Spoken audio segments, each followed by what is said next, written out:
Das traditionelle Weihnachtsfest war bei Hitler umgemünzt worden in ein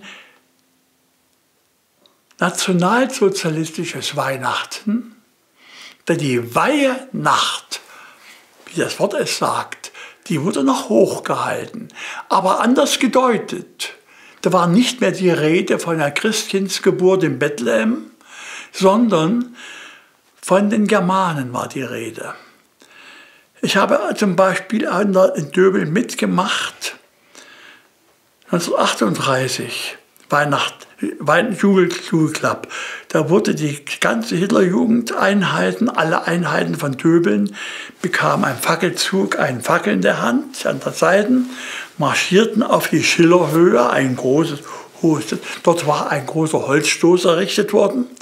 Und dort wurde der Holzstoß entzündet, als Julfeuer, und es wurden Gedichte angesagt, natürlich auf Adolf zugeschnitten, auf alles das, auf Nationalsozialismus zugeschnitten und auf die Germanen zugeschnitten. Und es wurden entsprechende Lieder gesungen und wir standen im Karree in Reihe und Glied.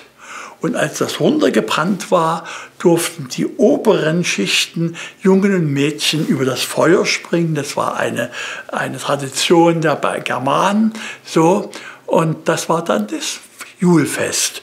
Und wenn man das nicht mehr hatte, weil man das im Kriege nicht mehr durfte, man ein Feuer entfachen im Freilicht, wurde das unter Dach und Fach gefeiert. Da gab es ein Bäumchen, natürlich gab es das, auch Kerzen darauf. Und dann wurden eben Lieder gesungen, die von der Nationalsozialismus erfunden worden waren. Hohe Nacht der klaren Sterne. Oder fassen wir die Hände um den Baum im Kreis. Oder es ist für uns eine Zeit angekommen. Und andere. Ich bin gerade ein bisschen fassungslos, weil die Lieder, die Sie nennen, die habe ich alle im Hort gelernt. Von einer Hortnerin, die habe ich alle gelernt von einer Hortnerin. Das war mir überhaupt nie bewusst, dass die vom Nationalsozialismus kamen. Ja. Aha, guck an, interessant. Da frage ich Sie gleich mal, hatten Sie in Ihrem späteren Leben manchmal das Gefühl, dass es im Sozialismus Deckungsgleichheiten zum Nationalsozialismus gibt? In manchen Dingen ja, in manchen Dingen nicht. Also die versprochene Diktatur des Proletariats hat ja nie stattgefunden. Es war eine Diktatur einer Funktionärsaristokratie. Das haben wir schon gemerkt. Sehr gut gemerkt, sehr genau.